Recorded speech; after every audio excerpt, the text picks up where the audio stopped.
Four Midwest Guys presents...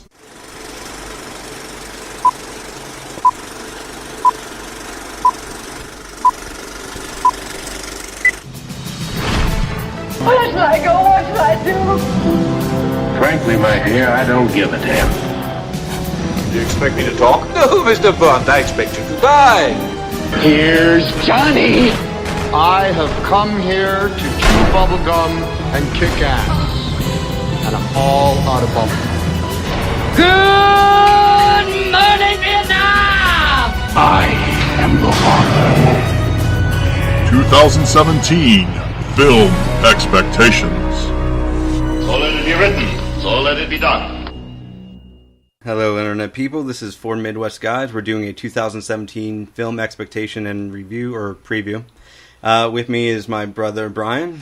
Hey, what's going on? John. Hi. And as well as the other Brian. What's up, what's up? Who's this John? I don't know this person. I don't know. I haven't seen you guys in a while. I mean, it's been Where the hell you been? You been under a rock? What's going on? I don't know. I mean, I've been like, I don't know where the hell I've been. I mean, you guys keep doing like all these Star Wars Rebels podcasts, and I haven't watched a single episode. So What's wrong? You're missing it out, John. I don't want to oversaturate myself. I don't want to talk about you masturbating, but Hey, what I do with my saturation is my own thing. I'm Thank just you very saying, much. All right. I have my own likes. Okay. All right, Mr. Host, go with that. And now we've good luck with that transition. Yeah, there's our first minute. Oh, I don't need a transition. You can just have that little skit, and it's all good. Anyway, so 2017 shaping up to be a pretty good year for films. We got dozens of superhero flicks, few remakes, couple reboots, sequels, kind of the whole shebang of everything. So we thought we'd go ahead and do kind of a expectations for everything we're doing. It's coming out this year, or at least a lot of the major stuff. That is. We're probably going to skip over a lot of the smaller indie stuff and probably things that are announced or the dates haven't been decided on. And we're hoping this will be a pretty decent list. You're skipping the indie stuff, man. I'm hurt. Well, it's not like I mean to, but sometimes it's hard to keep track of all of them. They just come out of nowhere. Exactly. Either that or you have things that premiered at a festival last year, but they're not getting scheduled released theatrically or like on DVD this year, or stuff that's coming out like at the theater or at festivals this year but aren't coming out till next year. And there's also like a lot of the foreign stuff where we aren't really covering that either because we're not really sure when it's going to be released or anything along those lines. But Mr. Idlewild here, he did get best screenplay at Idlewild for his short movie. So well done. Thank you. Yes. Yeah, it's just an excellent screenwriting thing. I got lumped in with a bunch of people there. Well, but thank you. Congrats, man. Congratulations. Thank you. All right. So we thought we'd kind of go through some of the synopsis of like some of the films coming out this year, kind of give our reaction to it, kind of our expectations of it. But before we kind of jumped into that, we thought we would kind of go through some of our highlights of last year, kind of just a little nod to how the year ended, even though technically we're doing this in February and we're kind of late to doing all this. And well, no offense, but a lot of us are still finally getting a chance to actually see all of the 2016 films just now. Kinda. There's a couple of those films I haven't really seen until last week. I mean, I'm still trying to catch up on this year's Oscar nominees. I think I've only seen 3 of the 9 Best Pictures, and by this time that's horrible for me. Yeah, you're used to kind of having them all set I'm used to up. being maybe 7 or 8 deep right now. Well, yeah, but I mean, your kind of career's been going a little bit further. You have more work kind of standing up. I'm very grateful for the Ohio Film Incentive. It's been keeping me very gainfully employed, and I'm very happy for that. Yeah. The downside to it is less time to actually watch films. That's true. I mean, the only He's like, I'm on the movie, damn it! I just can't read. I can't watch it. Exactly. Yeah. I mean, that's the only. It's the only way I'm happy I'm not seeing films is the fact that I'm working on them. All right. So, just as kind of the first introduction, what was everyone's favorite film for last year, for 2016? It's easy for me, being the Star Wars fan that I am, so I will say Rogue One. I obviously enjoyed that the most out of everything last year, even though there was a lot of other ones I would consider close seconds. Yeah. So I don't know. Did Rogue One kind of like stand up to your standards for a Star Wars film? As far as a Star Wars film, we've had this review, but I will, again, it would have been an A, but the music was lacking, so it knocked it down to a B. But still, like that wasn't enough for like another film to kind of take its place, like for top film of last year. Yeah. Okay. One on that note, if we're going to talk about 2016 films where a music killed a film for me, was actually a musical. Oh, you're going to La La. Yeah, I mean, no offense. I mean, like if the music in Rogue One isn't as strong, I mean, yeah, La La Land's music's pretty basic. A music in a musical is very fucking detrimental. Oh yeah. The funny thing is, like, if you look at how much that film enjoyed jazz, you don't walk away from that film enjoying jazz. No, I don't. I didn't enjoy jazz, and I didn't enjoy the music, and I literally. I felt like Jack Johnson wrote the damn music to that movie. I was that bored by it. Yeah, it's even the characters really aren't that developed, George. though. Curious Gosling. Yeah. Well, like if you want to hear Ryan Gosling sing, like Blue Valentine came out like several years ago, and he does a much better like performance of that. He does some good jobs here and there. If my wife were here, she would be spitting daggers right now about how much she hates him. Oh, okay. Not a big Notebook fan then. No. Like I think one of her favorite like online sketches was the Funny or Dies, or was it College Humors, and they did the Ryan Gosling's acting range here. The more famous I get, the smaller my range becomes. Notice there's nothing going on up here, but I'm doing everything with my hands down here. Nice. Brian, what was your favorite film of last year? My favorite was probably Star Trek Beyond. Good. Oh, nice. That was a great movie. Very fast-paced action flick. It was tremendous from start to finish. It was an action flick, and it was just crazy. It was. I bought it on Blu-ray as soon as it came out. I mean, it was. Yeah. Rewatched it a couple times already. Yeah. Nice. For me personally, I think I'm going to go for Civil War last year. I think that was kind of the big blockbuster superhero film. And it was one of those things, like, the first time you see Avengers and, like, you see, like, your superhero, like, you saw as a kid kind of teaming up for the first time. Like, just having that kind of superhero battle scene, like, for me was really just kind of a childhood like cartoon fantasy just come to life, and I think I really enjoyed that. Oh yeah, that airport scene was just amazing. Oh, exactly. That's probably like one of the most iconic sequences of last year. Yeah, I mean, even when you compare that to like the scene from the original Avengers, when they fought the like all the aliens and stuff, the Chitauri Chitauri. It's like the time you see the first like superhero team up. It made that first one look. Oh, I know. Looking back, it made it look horrible. Oh yeah. And like this one was just like it was like, yeah. Yeah, like even the Russo brothers. I hate to say, I think the Russo brothers do action sequences so much better than Joss Whedon does. A little, like I think Whedon focus is more on comedic elements than the Russos do. Yeah. But you look at like in terms of action sequences, yeah, they've clearly done that very well. Yeah. All right. Do I have a? Oh, can I say my favorites? Yeah. Oh, you went backwards. You said the least favorite, right? Oh yeah. Okay. Yeah. To be fair, La La Land isn't my least favorite. There's parts of it I like, except the music. But going on. All right. My John, favorite of 2016. Oh yeah. Hold on. Apparently, it was cough. I'm choking on my own opinion. You really like Hush. You didn't hear that? It was called phlegm. Brink's gonna have to edit that one out. Careful, you don't choke on your own aspiration. Oh, there's no editing. We stopped doing that years ago. There's no editing. We stopped the editing process. We are post-editing. Lucky. Yeah. All right. No, actually, my favorite of last year was Arrival. I mean, it was a movie that I went in and.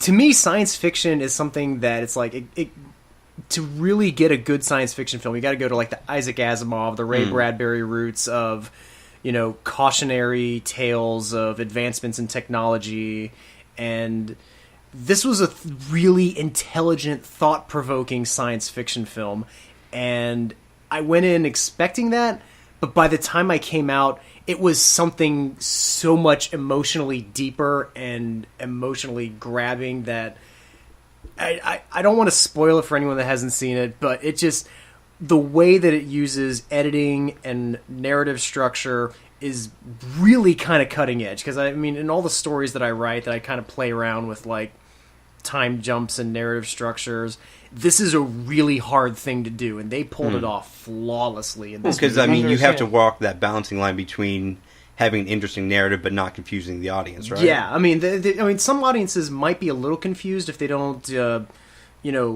try to like wrap their head around it by the end. But by the time Act 3 kicks in, you kind of see where they're going. You're like, holy crap, that's the direction it went, and it's so rewarding and so good, and it's... I mean, especially in the age of Transformers films, Yeah, like where it's in the just age Michael of- Bay blow up yeah, shit. we're Having something that was thought behind it, I'm sure, is appealing. Yeah, where we see science fiction films like we were talking about Jupiter Ascending earlier, where they just use like outer space and the future, and like But it's essentially still a generic action. Yeah, it's a generic story, but they happen to use these science-y surroundings. It's not science fiction. Science fiction is something that challenges the mind and challenges the emotions, and this in is some ways societal structures in certain cases. Yeah, I mean, and if you look at Star Trek specifically, it oh, really exactly. did that. Yeah, like the original Star Trek, like the original Gene Roddenberry's stories and everything. That's exactly what this movie is, and to me, this is one of the most flawless pieces of science fiction filmmaking of all time.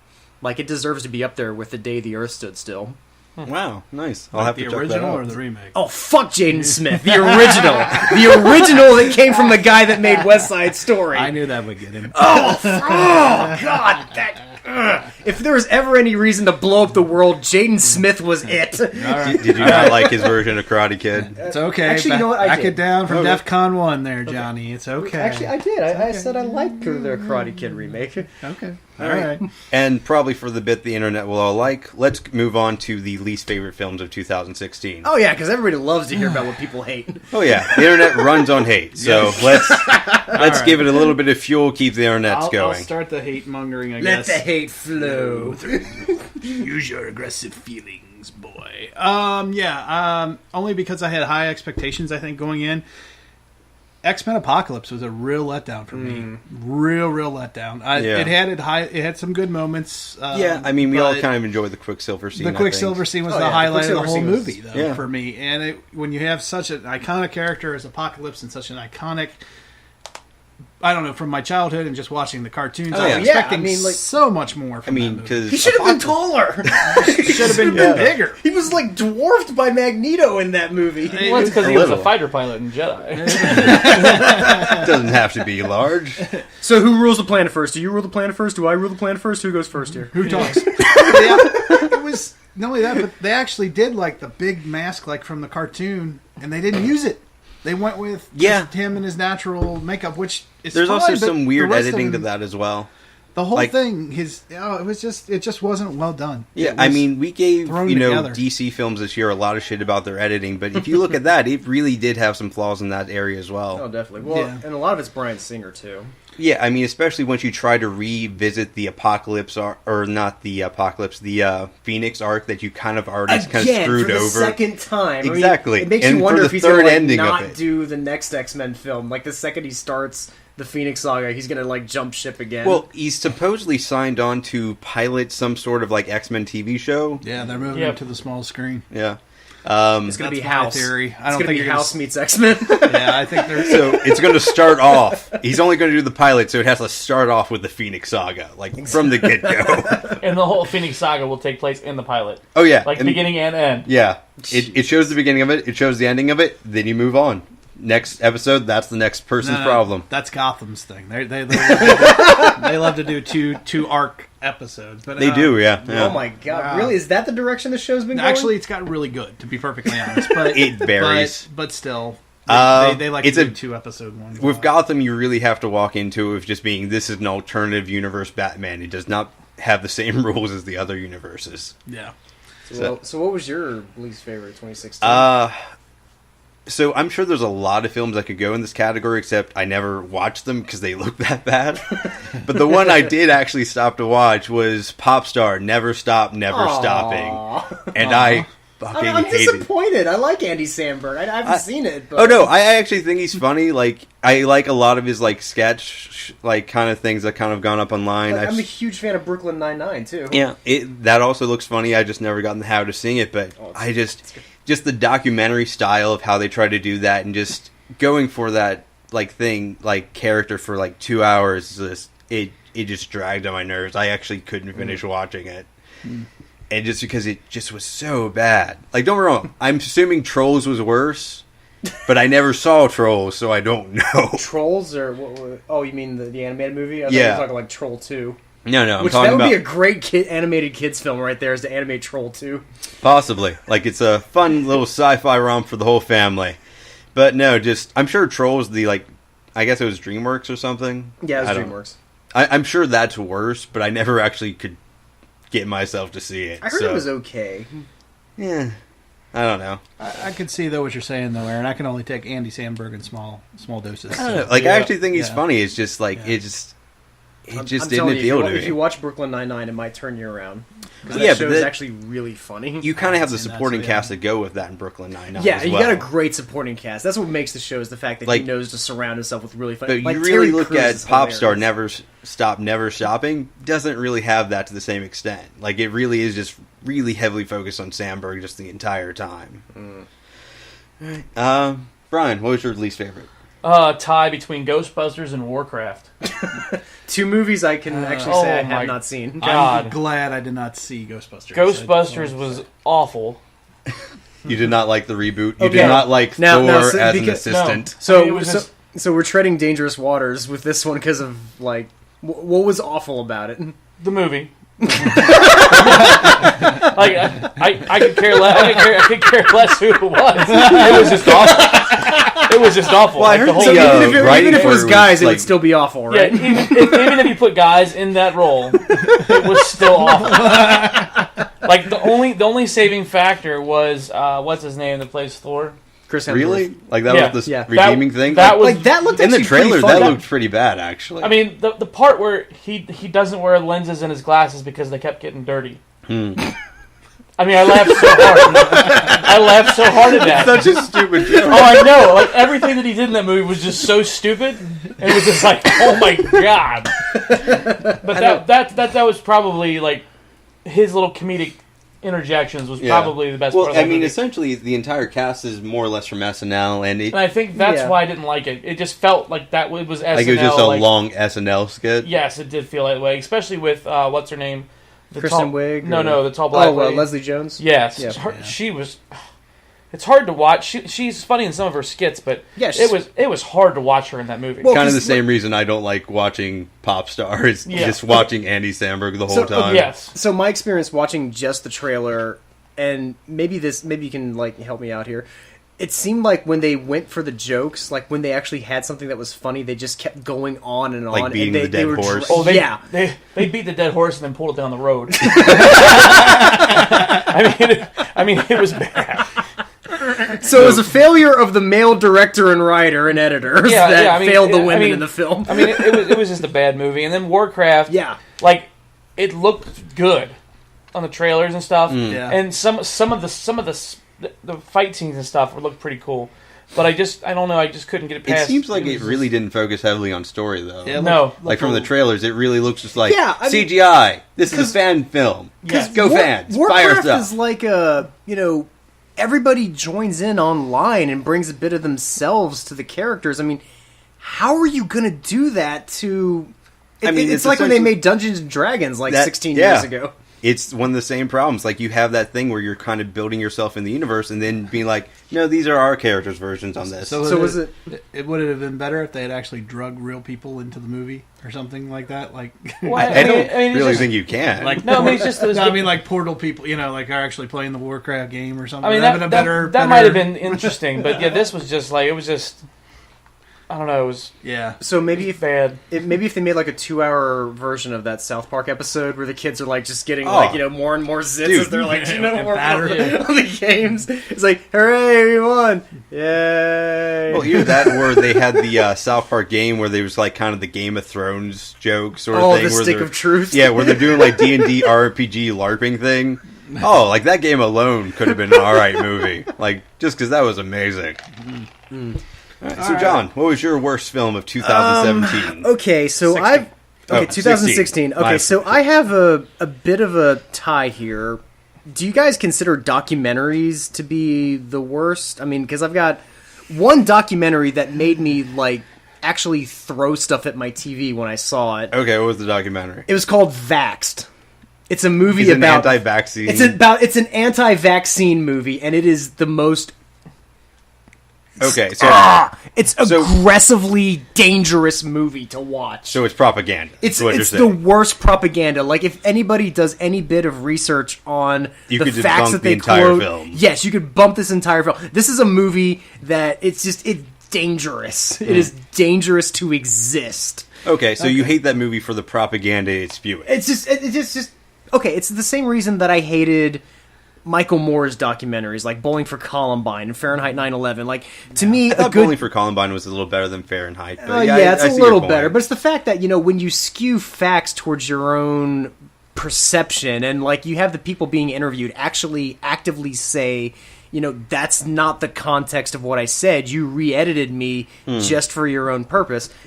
I mean, that's what they said hell, Matt Stone said that in Bowling for Columbine. That he's like, yeah, you put a third of my interview in there. Yeah. I mean, that's why, like, with documentaries, so many people watch them and think that they're watching something honest, and they realize that they're not. They're not honest a lot of times. Well, I mean, it varies, though. Like, you do have some documentaries that are actually very truthful. They go through, they at least attempt to be as objective as possible. Right, they attempt to be objective. This is one of those documentaries that was not objective, not smart, and literally is dangerous. Right, that's fair. I don't think any of us are, on the anti-vaccination crusade. It's just, but yeah. What was the? So, like, for like my worst narrative movie, though. Yeah.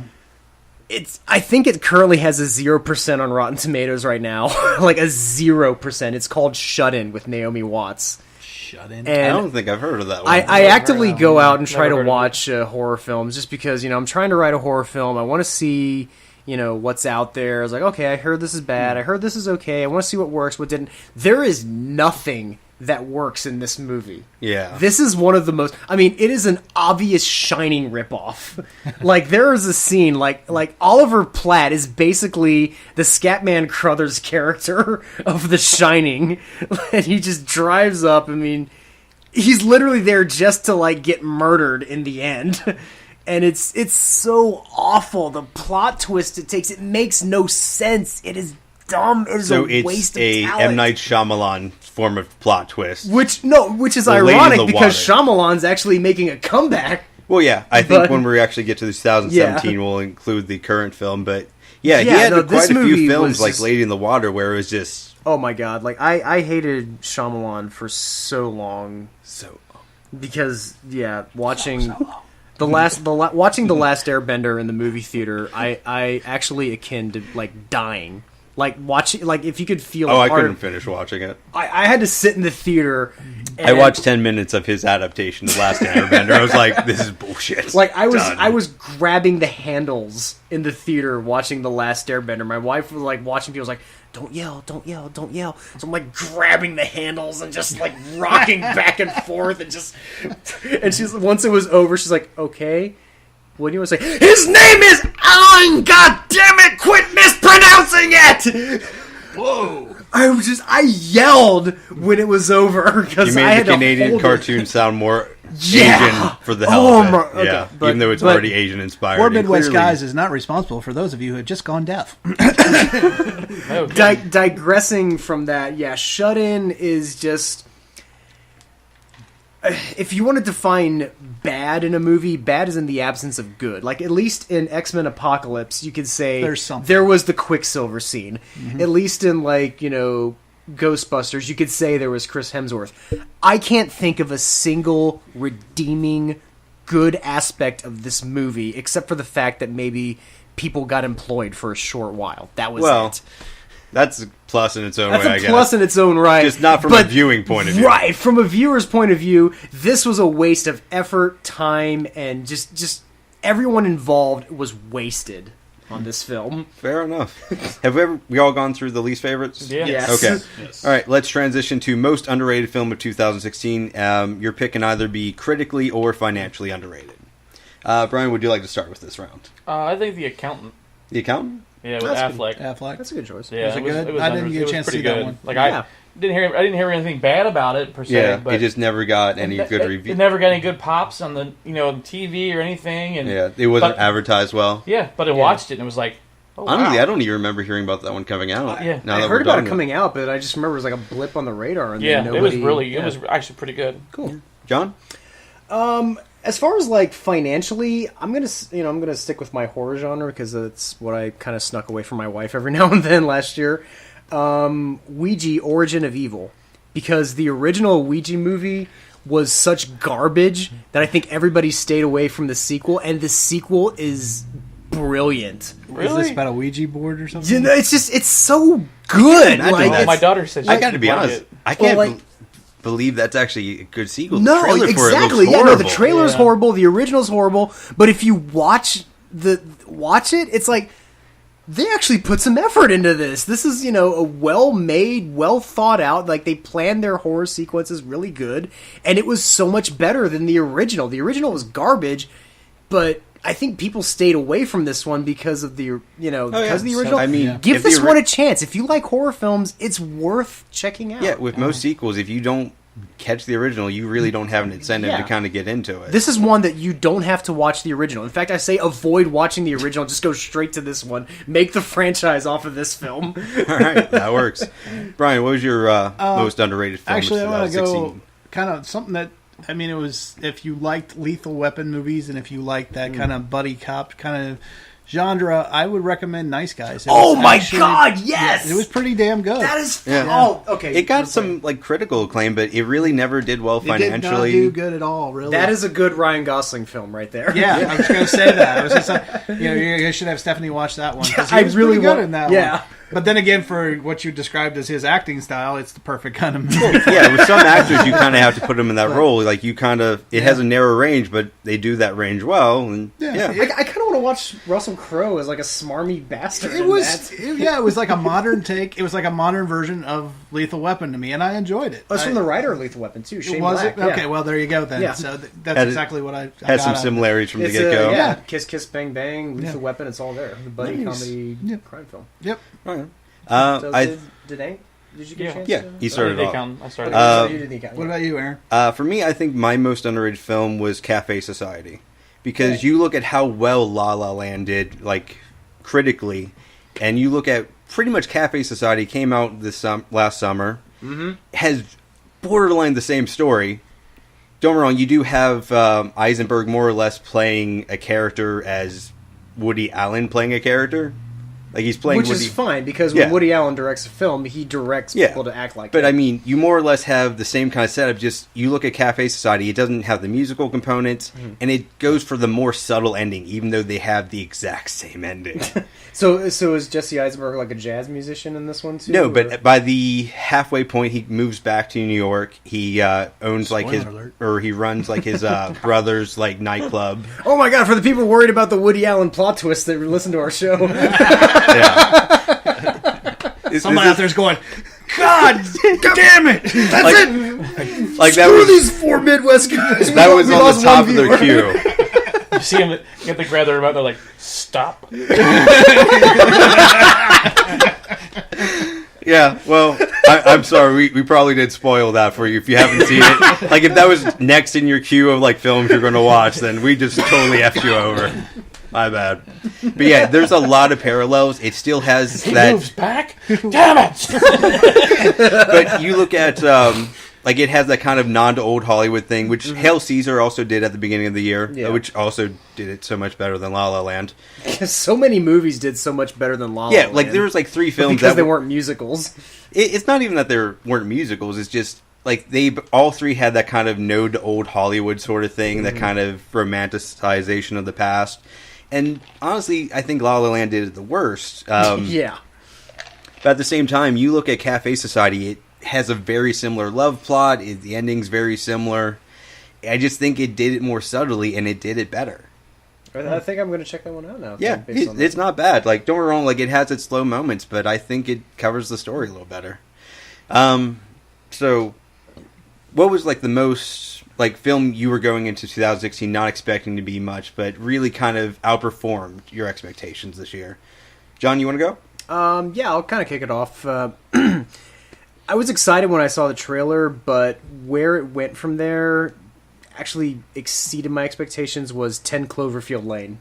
Oh, nice. Because I'm one of the... I feel like I'm in the minority. It's I like Cloverfield because I think I was able to distance myself from the shaky cam and actually kind of like the story somewhat. but in my mind, I imagined the sequel to Cloverfield being kind of like Aliens, where everyone had like dashboard cameras on the side of their head. And you'd have, I heard John Goodman did a really great performance. He was amazing in that movie. Like, John Goodman's always great, but this is a movie. Is it similar to his performance in Barton Fink? Kind of, yeah. Okay. Yeah. So sticking along with the Coen brother line there, it's just it was so good with what it was, and it just. Yeah, as far as like surpassing my expectations, I always thought that like doing like a straight up narrative movie of Cloverfield wouldn't work so well. It did, and it was so well made. It's one of those movies, like it was a little bit of a hit. Like if anyone was a fan of the original, even if you weren't a fan of the original and thought it was too much shaky cam, I recommend giving this one a chance.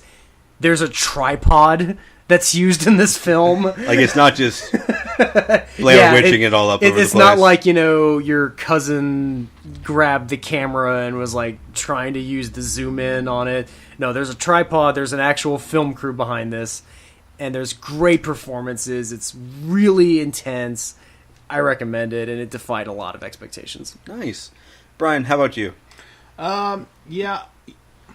I'm going to say Doctor Strange because even though the trailers were cool, I didn't expect it to be as good as it turned out to be. As far as like intertwining with the rest of the Marvel universe and how he looks like he's going to play into even the Thor movie at the end with the extra scene. Spoiler alert again. But yeah, we should just assume that's going to be the case going forward, except for the films we haven't seen for next year. We're going to spoil the movies we haven't seen yet. Yeah. We're going to make up plot endings. You're going to create alternative facts for those films.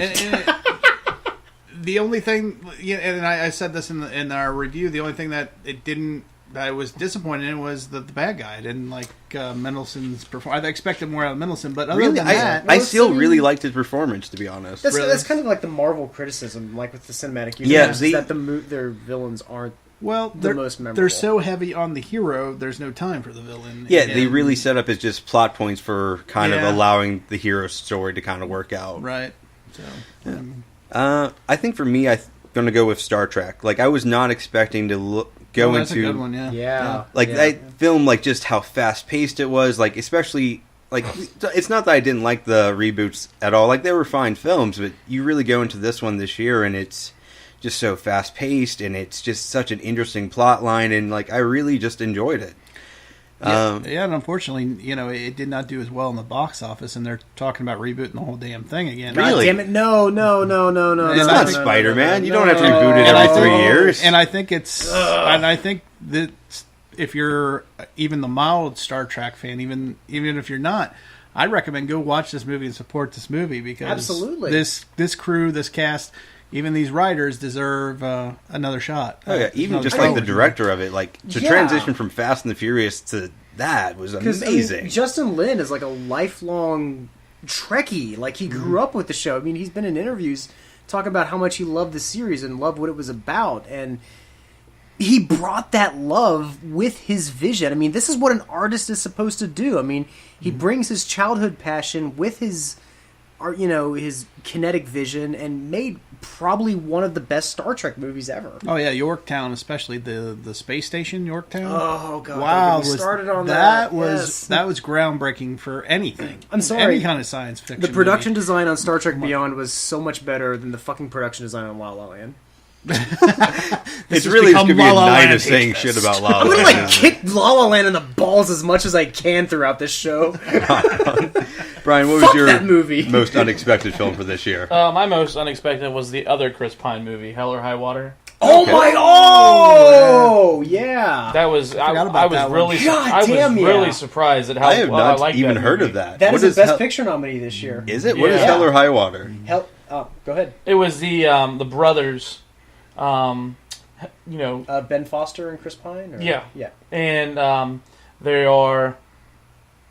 It's hard to talk about without ruining it. So anyway, it's got a Western feel to it. Okay. Like a small town. Like No Country for Old Men. Yes. Yeah. Okay. It's like a small town Western type of thing. Okay. And it's got the they're followed by the cops and all this and that, and goes through their story. And I was really surprised at how well I liked that movie. Yes. you know, I was gonna watch when I was watching. They were like, "You guys, yeah, you want to watch this movie?" I'm like, "We can. I guess we can watch it." And we're sitting there watching. And I'm like, it's kind of like how you felt like about John Wick last year, sort of thing. And it was, you're just watching. You're like, "Wow, this is actually pretty good." Well, no, it's nothing like John Wick. Oh, okay. Like John Wick was like just like, wow, yeah. whoa. Like this was more of a like as you're watching, you start getting invested in the characters and and the story. And you're like. You start rooting for him, and like you don't do that very often. It's a slow build up, and by the end of it, you're just like, "Oh, that was amazing!" The most, and defying expectation movie this year because I downloaded the poster for that because I download like these Oscar posters that are like the honest Oscar posters, and for that one they actually wrote even bank robbers get screwed by banks. Yeah, yeah.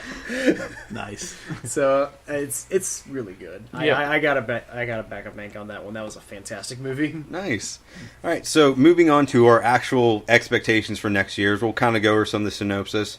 And to be honest, we kind of delayed this project and got it out a little late. So by the time this is actually released, probably a couple of these will already be out, but we're going to... For anyone sticking around after we bitched about 2016 as long as we did. Yeah. We spent 35 minutes on it. Yeah, so... Well, it was a whole year. La La Land should lose!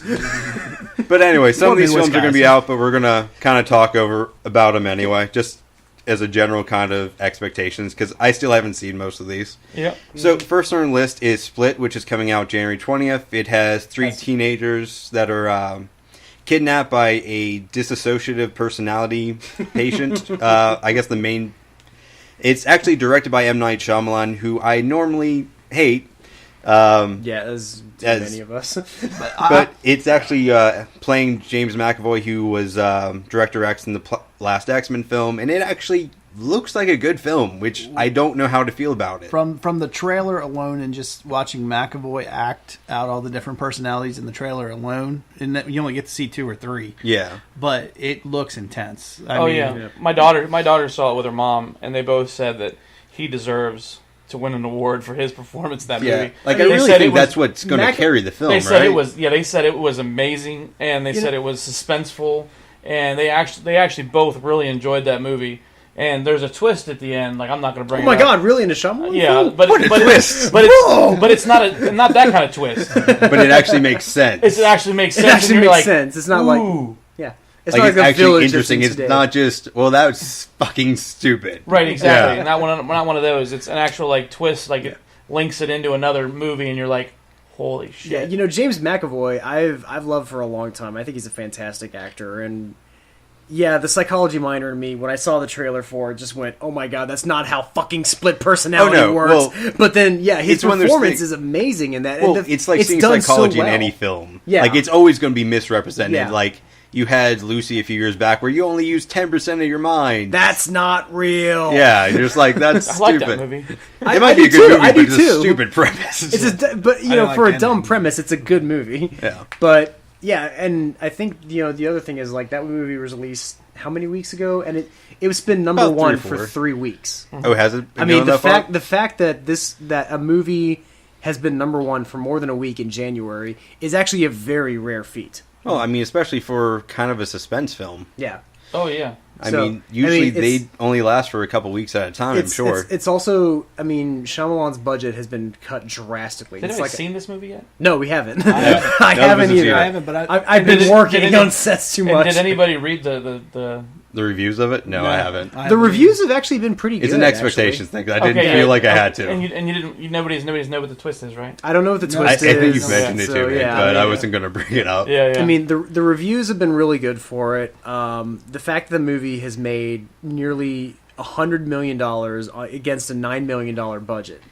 I mean, the fact that this is a guy that was probably like the catering budget on The Village. The funny thing is, like, you look at Shyamalan's early work, and his best film is Unbreakable, for me. Yes. I mean, the next one would probably be Sixth Sense. That's the one he's most famous for, but those were arguably more lower budget films than the ones that flopped. Yeah, his $60 million films were very low budget. Oh, was Sixth Sense that? Sixth Sense was a $60 million film. Bruce Willis got $20 million. Oh, okay. Well, so yeah. All right, fair enough. Yeah, the budget all went to Bruce, and then everything else after that. All right, fair enough. Anyway, after that we have Lego Batman, which is out February 10th. It's a spin-off of the last Lego film, which did actually pretty good at the box Did office. very well. Did very good. And of course, DC loves pushing out Batman properties, so we understand why that happened. But on this, we have Batman goes on a personal journey, kind of adopts Robin, goes through that whole origin story.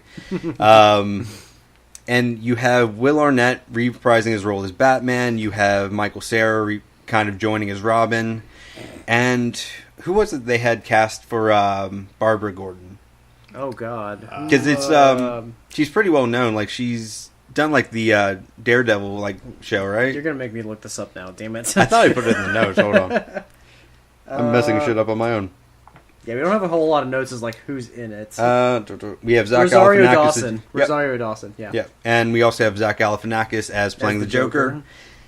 I don't know. For me, like, I don't think this is going to be as good as the Lego film, but it looks pretty damn good, and I love the idea of having, like, Will Arnett and Michael Cera in a film. It probably won't, because the Lego movie, when that movie got to the ending, that was the big surprise of the film, was the ending of that film.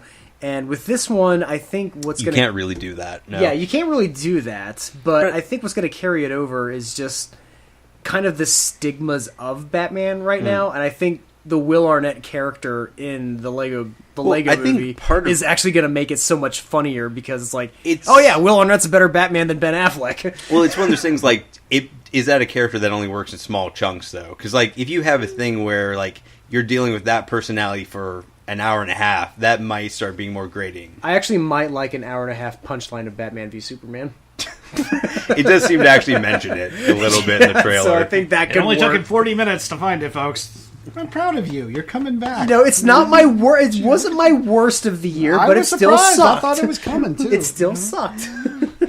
He's coming around. I don't know, but I think the music also played a big role in Lego Movie as well, because you had that Everything is Awesome track that was is just fucking great. It just lasted for like 6 months. It's very annoying. It's annoying, but it's great. When your daughter plays it over. Well, what's funny is that's why my daughter didn't want to go see the Lego Batman movie, because I asked her if she wanted to go see it today, and she said no, because when we went to go see the Lego movie and I started singing that song after it, you yelled at me for singing that song. It's clearly tried to make an attempt at doing something similar. Yeah. If you've actually heard like the clip, like they have like their own little theme song thing for it. If they play the Batman song from the original, Darkness, no parents, I will be happy.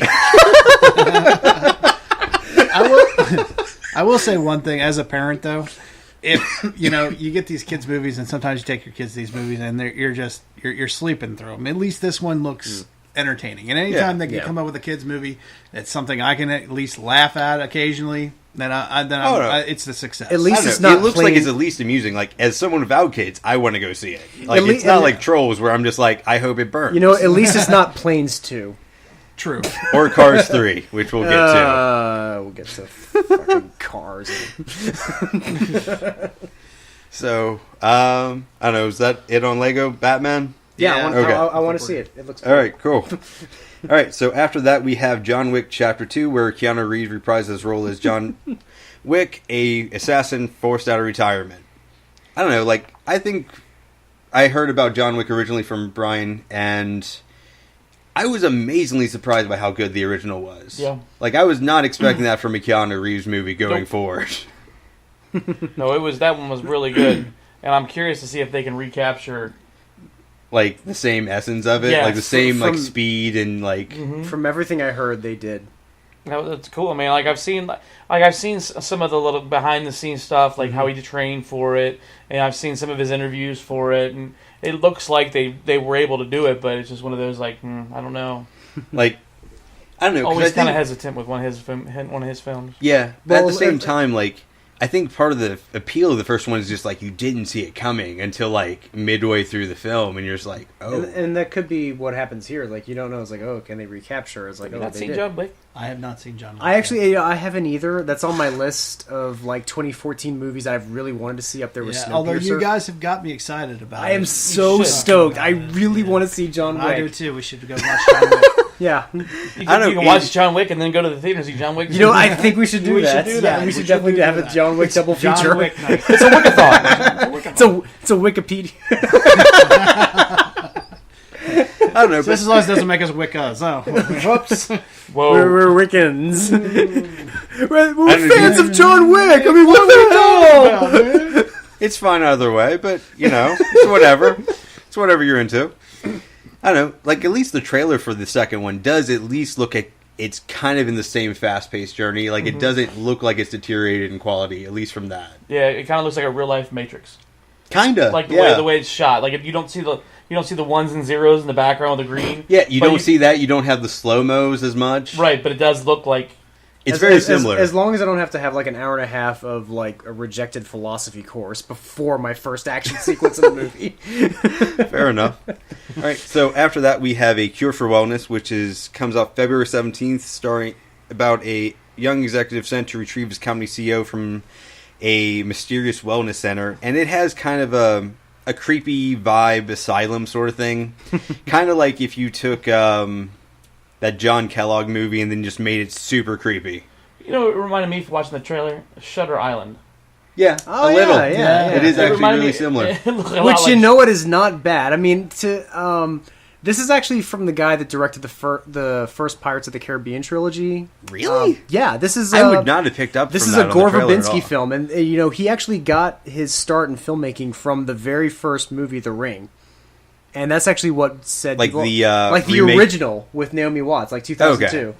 And they said, "Hey, maybe can we we should count direct that Pirates as an of the original? Caribbean." Like even though it's a remake? The original remake. Okay, I wanted to clarify. Yes, the original remake. No, he did not direct the Ringu. He did not direct Ringu. Okay, but that was his first, big success film before Pirates of the Caribbean. And before he kind of got gut punched with the Lone Ranger film, this is kind of like a throwback to The Ring for him, which...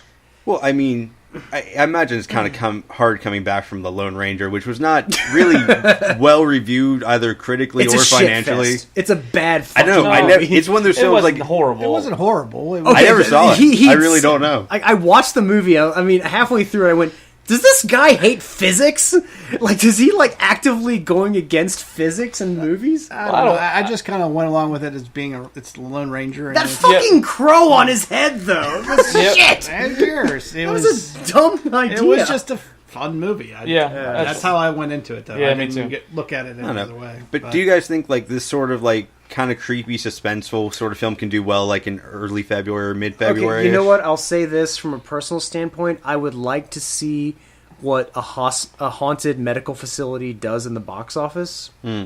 Just for personal reasons, I will say that. I'm going to leave it at that. Okay, that's fair. I didn't actually put it on the list, but one of the dudes from Key and Peele is actually having a horror movie that's coming out. We'll get to that one. We'll get to that one later. Did you add it to the notes? I will add it to my notes later. Yeah. Oh, okay.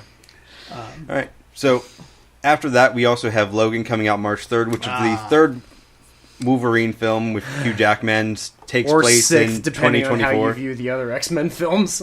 Yeah, I don't know. Well, I'm counting it as a standalone Wolverine film, which again, sixth as if you count the other X-Men films. There's a fair point to be made to that. This looks good. This looks more like a drama. X-Men meets a drama more than an action movie. It's obviously going to have some action in it. It's going to have a lot of action in it. To it, mutant but I mean, if to it, you compare this to even what the trailer looks like in comparison to the last two Wolverine films, this looks so much better. I think this is the Wolverine movie we've been waiting for in a strange way. I didn't hate the last one as much. No, they're just okay. They're okay. Yeah, they're fine. Yeah, I've liked them all. But this one, there's nothing great about it. This one's going to have the heart to it. This is going to be they're also, I don't go into Wolverine or X-Men movie expecting box office just, oh my god, blew me away. It's just one of those I go into every one of them okay, this is going to be entertaining. Okay, to me, I go into them expecting the cartoon I grew up with. Yeah, well, see, that's your issue. Yeah, that's the issue. I expect the cartoon and the comic. It's not that they're bad. You look at the character and dramatic elements to the previous two Wolverines, and they've kind of fell flat on that every time. The action sequences are fine, but it really doesn't have much more than that. This one's going to be heavy on heart. I mean, this one it's about. Wolverine, he's losing his powers. Obviously, he's not healing as quickly anymore. He's at the end of his cycle. Everything is the mutants are gone. Spoiler alert. Well, is he going through Wolverine menopause? It sounds like. No. Aging. It's old. This is going to be about him dealing with all that. It looks like Xavier doesn't make it. I mean, from the trailer, it doesn't seem like it. It's It a doesn't good say it send-off. kills him, but it doesn't not say it. But we still have Split to to fall back on. Well, it's not like send-off. James McAvoy's Xavier anyway. I'm telling you, this movie's going to do well. I don't know. I think it's gonna do this, very yeah. I think this is going to be Hugh Jackman's last, well. Hurrah, supposedly. for Wolverine, and this is probably going to be And then apparently Stewart's last role for like Professor Xavier X. as well. Yeah. So I think this might be going out on a high note for him. And if you introduce X-23 and you make that an interesting character, I think that actually kind of gives you room to move on with the series without doing the whole time jumping thing like we have. Well, With they're the other already films. saying this movie takes place in an alternate universe because they do say all the mutants are gone. But Yeah, I mean, if in you the want to say it, that's trailer, fine. so, But you know. having like an X-23 on the big screen seems kind of cool. Like I wouldn't be against having like just a standalone film going forward if this works out. If it's really successful, yeah, they could continue. we're gonna have like one of the most skewed X-Men timelines in cinematic Oh, no. history. It's gonna be up there with, like Cinematically, watching it's Legend everywhere. of Zelda timelines. Well, what really drives me nuts is that we had that. Which one was the X-Men movie that it kind of put everything back in place, and you're like, Days of Future Past. yeah, Yeah. and you're like, Yeah. oh my god, it works. And then with yes. Age of yes. Apocalypse, And then all of a you're sudden- like, yeah. no. Yes, and you're like, Yeah. fuck. Yeah, It's like, God damn it, Days of Future Apocalypse. Past. Everything's coherent. It works out. Oh, this worked. This made money. We like Quicksilver. All right, Age of Apocalypse. I know. I was like, oh crap. It's like, the third part's always the worst. Yeah, way to set yourself up for failure there, Sansa Stark. Yeah, it really does kind of hint at it. It's like, we know where this film's going. We know. The direct-to-video shelf. All right, so following that, we have Kong Skull Island coming out March 10th, which is a reboot of the classic King Kong monster film. It also includes Tom Hiddleston, John Goodman, Samuel L. Jackson, so it's not horribly cast. You're forgetting the most important actor in that film, which is John C. Reilly. He is a nice comedic element. Like, I loved him in Step Brothers. I will give you that. I loved him in Chicago. I love him in fucking everything he's in. I want to like this movie really bad, but there's still a part of me that goes, all I can do is see, Samuel L. Jackson going, "This motherfucking ape that's On this fucking huge on island." this motherfucking island," and I'm just like, I like oh. Samuel I would be Jackson fine with personally. that. I would be great with that Have you because ever after heard, so many years of seeing him as Nick Fury, I want him to drop a few F-bombs. Quick question: has anyone heard his? There's the book "Go to Fuck Go to to Sleep," Fuck- and he narrates it. I read that in my head whenever my daughter goes to bed. That is what's playing in my mind. She's like, Daddy, I gotta use the bathroom. Daddy, I need something to drink. Daddy, read me a story.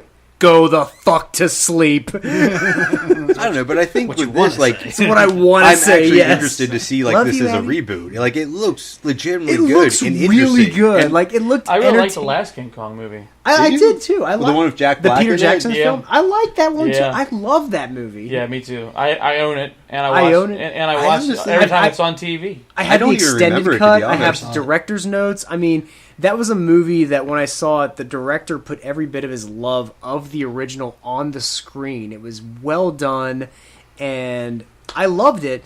And then I was like, why are you guys rebooting it? And then I saw the trailer for it, and I went, this looks fun as hell. This looks like the Monster Island films from the 60s. What's funny is it looks like it takes place before the last one. Yeah. Like we're going in reverse.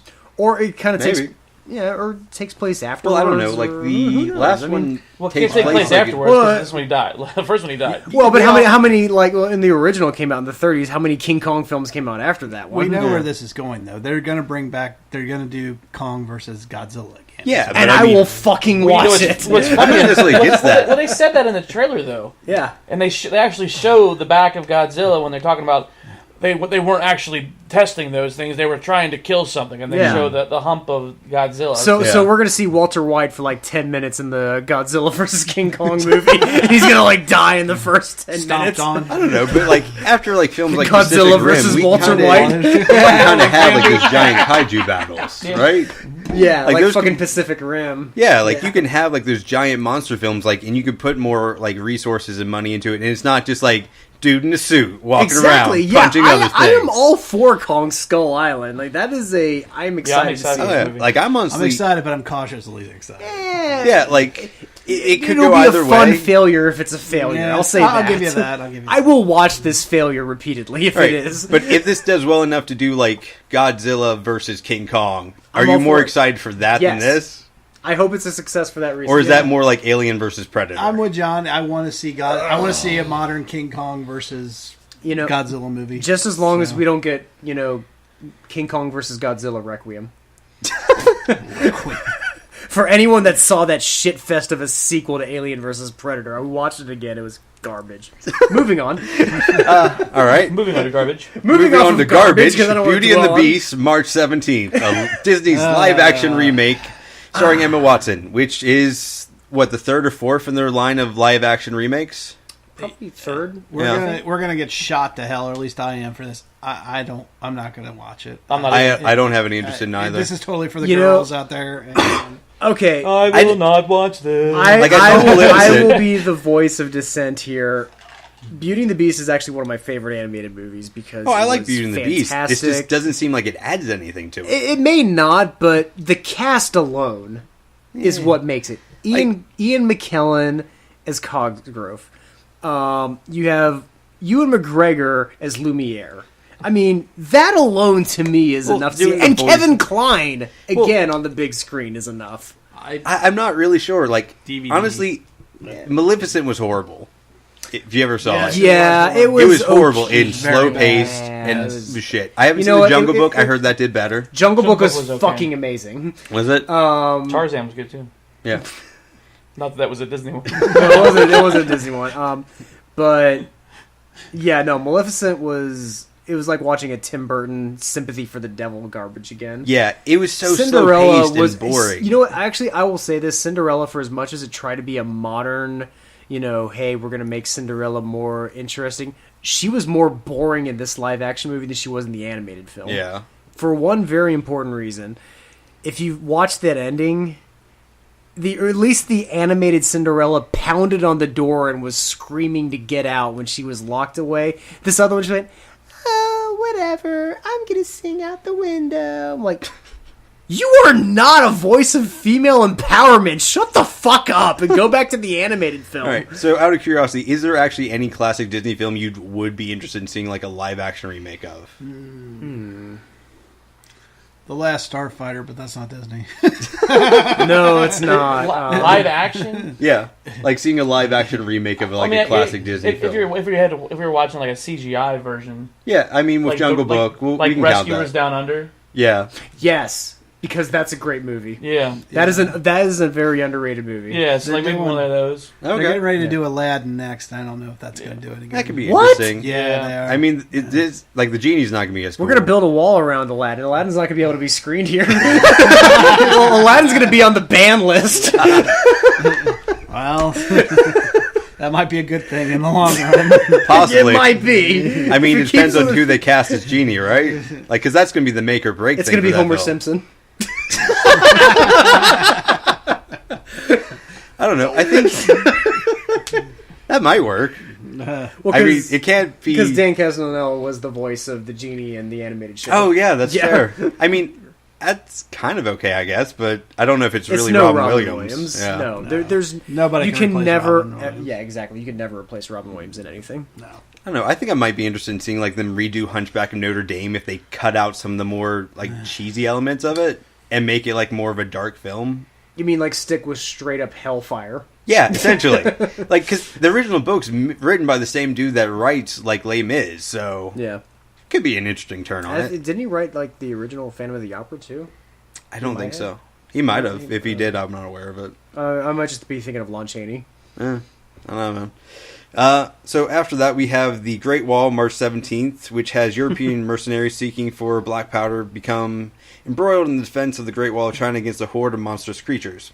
Now, Great this Wall, is yeah. technically kind of outside of the U.S., and, like, some of us may have seen versions of this. Yeah. I already saw this one. But technically... So I'll wait to talk about it until after you guys talk. Okay. But the technical release in the U.S. isn't out until March 17th. Yeah, because apparently it's already made like $220 million in China already. Nice. Is that good for a Chinese release? Average, actually. I mean, it's considering that, the most successful Chinese movie of last year was called The Mermaid, made like $500 million. Was that the Stephen Chow film? I think so. Because I know his Kung Fu Hustle movie was like the top rated in China for a while. Yeah. And to be honest, that movie fucking deserved it. Dude, fucking Stephen Chow is...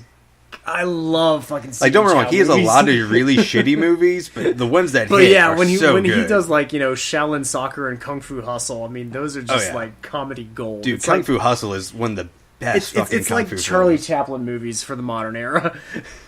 But yeah, getting back to the Great Wall. Yeah. Yeah, getting back to the... talk about Chinese martial arts. It looks... The first time I saw the trailer, I went, okay, that just looks stupid. But the more I watch the trailer, I'm beginning to come around ever so slightly that there might be something... This might be a good monster movie. Maybe. I don't know if it's a monster movie or more like a zombie movie, is it? Is it more monsters? Okay, so apparently Ank has seen this movie somehow. Yeah. We're not going to discuss how that's he's because seen he was it, but... we flew him to China for Midwest Guys. That's spared right, no that's expense. right. All the wonderful... I was there for premiere. all the wonderful profits we got off of our website, we flew him to China for this premiere. Spared no expense. I saw this movie. It's no good. I don't think that's an accurate Chinese accent, dude. It's my Chinese accent. It's no good. I You think just because I'm Chinese, I know how to build wall? Yeah. I feel like people looked Mongolians. at you very strangely with that accent. Look at my city rock. In my city movie. Goddamn Mongolian George, break my city wall. Yeah. I would have paid for a 2-hour version of that guy. So this movie, it tried to be Last Samurai meets Avatar. Yeah, but Last Samurai Fine. wasn't good either. Okay, fuck you. I like The Last Samurai. The Last Not so Samurai much. is crap. The Last Samurai is not it didn't crap. hit. I like that movie. That's fine. You could like that movie. It's just I a will bad like movie. that movie. All right, so Brian, say again. Yeah, He's got their own tangent. It didn't hit. Like, it didn't connect. You could see what it tried to be. Yeah. And it was just one of those, just like, yeah, no, just. Well, this is one of those films that was kind of made because modern American studios are trying to have more access to China, so they have to have co-produced films, right? Correct. I think it's interesting in that aspect, and I like the director that did it. I mean, he did Hero with Jet Li. He did House of Flying Daggers. Oh, dude, both of those movies are fucking awesome. Exactly, and the fact that he did both of those and he's doing like a 3D IMAX film, I'm like, I don't care if this sucks. I want to see it just to spoil my eyes. For yeah, about 2 hours. but at least there was a Hero lot of had choreographed stuff. A lot of color. Yeah, there was a you lot. know? Then I'm sold. I got to see it just for that. There was some. I mean, it was just. I think what did it for me was the monster creatures. Just kind of just.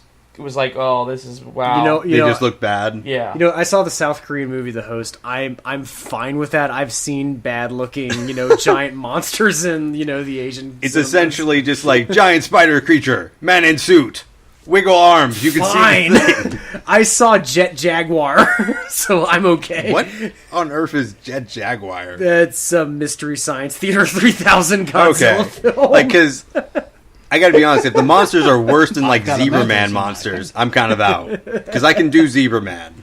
Beyond that, not so much. So if you've never seen an Ultraman film, yeah.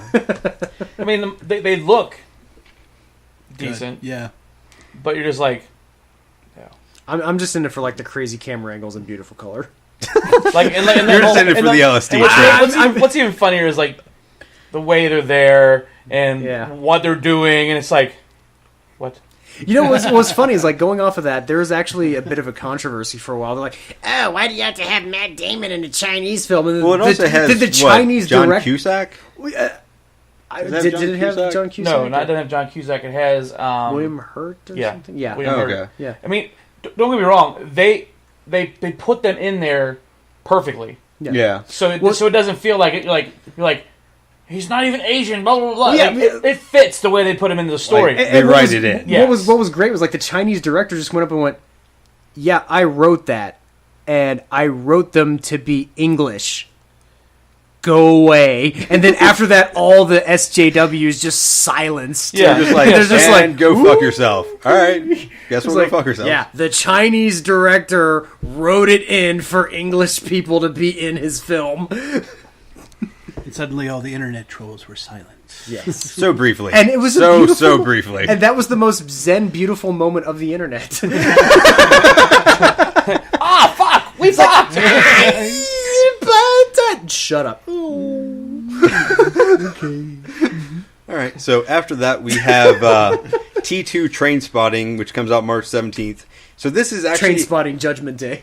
Yeah, this actually, when I first heard the trailer, I actually thought this was a, like, Transporter sequel, just from the T2 sort of thing, but this is actually a sequel to, like, a classic Train Spotting. Yeah. Fucking Train Spotting. A film from 1996 about heroin users. About a heroin addict But with the most fucked up baby scene in a movie ever. Oh, And and, I the just- toilet Son of the scene. Mask. Yeah, The God. toilet scene. Is that how Ewan McGregor stays like young? He looks exactly the same. Oh, he does. 1996. I watched this trailer and went, Jesus, does he ever age? Yeah. Yeah, he's one of those actors, you're not really sure how it works. Yeah, we just watched the trailer for this, and it was just... It's like, wow, that... He looks... Did they make this back in 1997? Yeah, it's funny. It looks like he aged a year, and then everyone else aged 20 years. Yeah. Yeah. Like, you get him and Jennifer Aniston in the same room, you think time stood still. Yeah.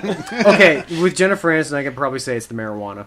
Does that work? It's the Hey, whatever THC works. that's preserved. Whatever works. I feel like you're making an argument for legalization in this state. I'm not making an argument. I just, Hey, maybe make an Jennifer argument. Aniston might have used a little too much. From I don't know if weed acts as a preservative like that.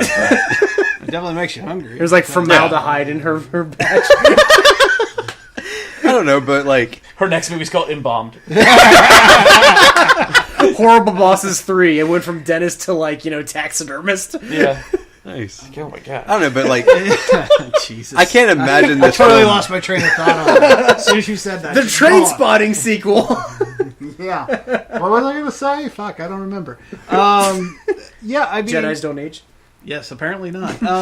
But yeah, I mean, Trainspotting was kind of groundbreaking for back in 1996. Oh yeah, back in the day, it was So it was an out there film, man. It was also one of the first Guy Ritchie movies too. Yeah. I mean, the visual style was amazing. It was up for best screenplay the year it came out. I mean, it was it's the soundtrack is amazing. I mean, it was one of the most cutting edge. Like back when you discovered movies on VHS in a video store, that was the movie you discovered back. Yeah, in it was almost like a weird sort of indie film at the time, Yeah. but it kind of wasn't at the same time. But it looks Yeah. like this time, it looks like he goes back and... Yeah, it's he's almost just after being sober for so many years. Yeah, he's literally gotten his life back on track, and all of a sudden he starts looking up his old friends, and They're still in the same rut. he's Yeah. going back. He It's like- falls back into it again. It's funny because the film's 20 years later, but in the storyline, it's also 20 years later. Yeah. So it kind of allows for the justification of why it's taken so long to make it. But at the same time, from 20 years old movie, is anyone going to have an interest in seeing it? It's going retro. I don't know. It depends. Don't get me wrong. I know I'm personally no. excited to see it. Okay, I take it back. It's not Guy Ritchie. It was Danny Boyle, the guy that made Oh, okay. Slumdog Millionaire in 127 hours. Oh, okay. I'm not Okay. excited to see it. And- Personally, I am. Of course, then again, I never saw the first one. Oh, okay. and it's also from the same director too. So Oh, nice. For me, I'll say... I'll say maybe. Yeah, I'll say it probably will wait till it comes out on I'll, Blu-ray. I'll wait to discover it in my video store. Yeah. But I think 20 years later, I can't discover it in my video store. I'll anymore. redbox it for $1. I don't know. I feel like this film could actually be pretty interesting, but I'm not sure if it's going to be better than just an average sequel. Yeah. Well, it's going to be the really thing. hard. You gotta. The only thing that makes me hopeful is it took him 20 years to figure out a good story to make, And the same director's there too. I mean, this is an Academy Award-winning director that is coming back to material 20 years later. I don't know, but I'm not sure if it can be nearly as cutting edge as it was 20 years ago. you gotta get that sense. you have too, things yeah. like Filth came out a few years ago, and that's going to be a hard one. Be just on shock value. It's really hard when a director revisits his old material from 20 years later, isn't it? All right, so after that, I'm sorry, I didn't know how this worked. Oh. Anyway, That works so well for podcasting, doesn't it? it does. Doesn't it? what where you can't see him flip you off? We can't see me see him flipping me off. Yeah. Yeah. All right. So after that, we have Power Rain. Time out. This is a forewarning to turn down your volume for this next review. Again, Four Midwest Guys is not responsible for you going deaf. Okay, now go ahead, Aaron. All right, I'm assuming you want to say shit about the Power Rangers film coming out March 24th? No, but I know John's going to yell at the mic, so that's why I said that. Go ahead. Oh, okay. No. No? Really not. I mean, I have no interest in seeing it just because I think it looks like a YA movie. Looks like Oh, it crap. totally does. It looks like Divergent meets Power Rangers. And It really does. I mean, meets Breakfast Club. right? Yes. I'm like, yeah, exactly. First, Like, when I saw every that time scene, we- she even cut her hair the same. I'm like, oh my god, go ahead and put on your lace gloves Yo. and let's go. No, like, you can't watch that I'm trailer already, and not think I'm already Breakfast working Club. with Emilio Estevez in a library right now. I don't need a fucking movie about it again. I know, but like, so, like, what was it? A Wait, year or two back, Breakfast they Club had with that powers. fan film of Power Rangers that came out that was stark and gritty and Yeah. kind of sucked, Now, but people see- fucking praised it. Okay, now see, that looked okay. Oh, no, the fan because it film was going sucked. like a different direction. So I was like, oh, well, maybe that might be decent because I really hated the TV show. Yeah. I wasn't a fan either. It was a And- rip-off of Voltron. Let's Yes. get it. Yeah. And then Well, and now I and then I you see mean, this it come was- out, and people are like you're watching, you're like, Breakfast Club. You're like, oh wait, no, it's not the breakfast. And then you're like, oh, they find powers. They're upside down in water. What?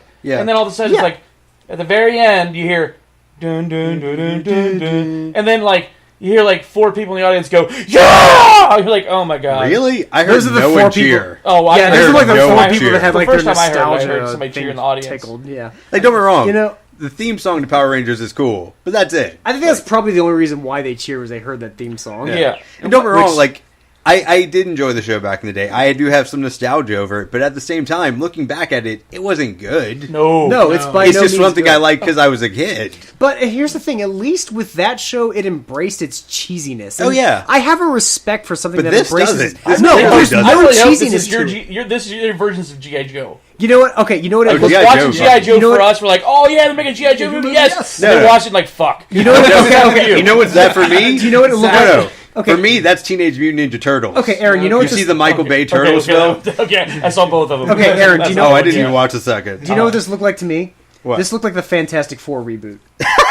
It kind of This does. really fucking looked I like can the see your Fantastic point. Four reboot, and I went, no. So what's up fucking no? What's up with the magic stones they find? They look like little pancakes. Okay, with so- their colors in the All right, I actually kind of know the reference to this. Like in the original show, they have like the little belt buckle thing that Yeah. they use Yeah, to the like. morphin thing. Yeah, it's that. whatever, right. It's just it's not Fine, polished. but It's you not. know what? It's If in you a have more these like elements gem-like of- state. If you have these elements of corniness, fucking have fun with it. Oh, Don't yeah. just be, I'm so sad. Oh, it's super I'm a emo and teenager. overdramatic. I'm It is. divergent. My name's Katniss. Go fuck yourself, movie. I found this star sapphire. I've got magical powers. Yay! Jump over the ravine. Watch me jump this cliff. That's not Yeah. right, guys. That's I don't know, like I'm gonna run this maze. you know what it also kind of reminds me of though the live action Dragon Ball Z film that happened like 7 years back. Oh, Because it's in the same vein of like Talk about a kick to the nuts for those two. okay, so we've got like the Fantastic Four reboot and the Dragon Ball Z movie. just the worst reboots we can imagine. This is So, what it yes, reminds us this of. looks Except like this is the shit. reboot. I mean, this is the this is going to be original Power Ranger movie. So, Kinda. yeah, this looks They like did a shit. Power Rangers movie. Yeah, but that was a TV version of the. No, Okay, they had a and theater I'll- version. I'm It gonna- was just based off the TV show. Right, yeah. And I'm going to throw this out But there you know too. what? That because- film's going to be better than this one. you know, I'm going to throw this out there too because we talked deal about with the purple ooze dude. because we talked about the Godzilla reboot. I'm going to throw this out again. How much are we going to waste Bryan Cranston in this movie? Oh, Well, you yeah, have because to. he's the head. He's just the Because head. he's just the floating head. But I'm sorry. Which, like, really, I think. I want to see the head look at him and just go, I am the one who knocks. Well, I was gonna say, you know, what's really funny is that like because they showed the picture and he's green. Really? Yeah, and he's fuck? and he's green. It would be really funny if he was blue and he looked like meth. Yeah. Maybe that's why they didn't make him blue, Yeah. even though he used to be. All right, you found my coins. Let's cook, Jesse. Let's make this film uber dark and gritty. That's going to get really dark. Like, all the kids are of, like, cerebral palsy. Oh. Now we know what the gems are for. Dude, wow. I can go really dark. How dark do you want me to go? Now we understand why they find rocks. We know. They're finding the meth. blue meth, yeah. Colored meth.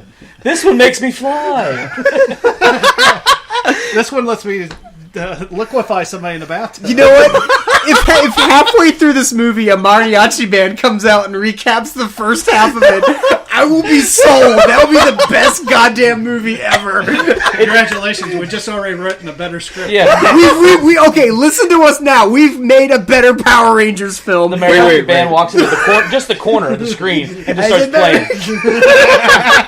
And you're like, what the fuck is that? And like you get across the like bottom, like a bunny rabbit jumps across. You're like, what are we watching? What is going on right now?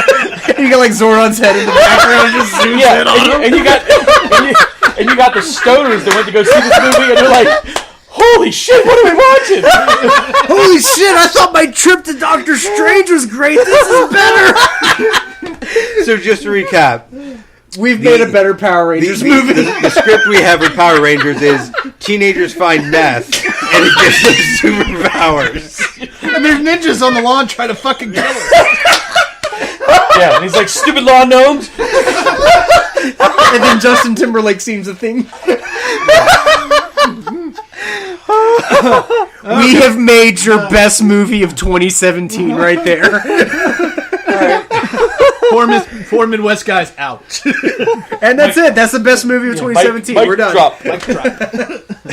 Okay. 4MD mic drop. All right, next movie. All right, pass around the week, Oh, guys. God. How do you follow that up? So moving on to probably a less funny film, Chips, a comedic reboot of an old TV show. No. No? You don't want to see it? No. We're just skipping this review? Or Yes. expectations? For a guy who likes the buddy cop stuff, we watched the trailer for this. There are parts of it that they have some funny jokes, some funny, crude guy humor. And that's what it looked like. But that's the It's whole like a movie National was. Lampoon. Yes. Yes. But Like there's- bad National Lampoon. Like So like after a recent Christmas. vacation. Yeah, essentially. That's about it, though. I could be wrong. It could be the biggest surprise of the year. But It has like a couple think it's gonna funny be. jokes, but most of it's just Oh, stupid wait, fart and dick jokes. Okay, Yep, wait. exactly. It's written and directed by Dax Shepard, so we're fucked. Who is that? It's the guy from...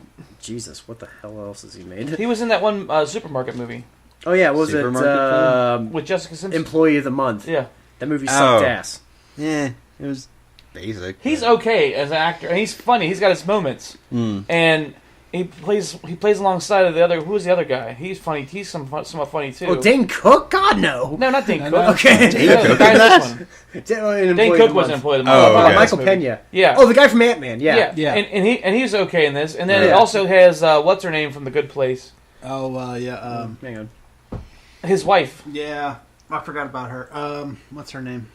What is her name? I'll let John look it up. Yeah, I'm IMDb right now. Jessica McNamee, or No.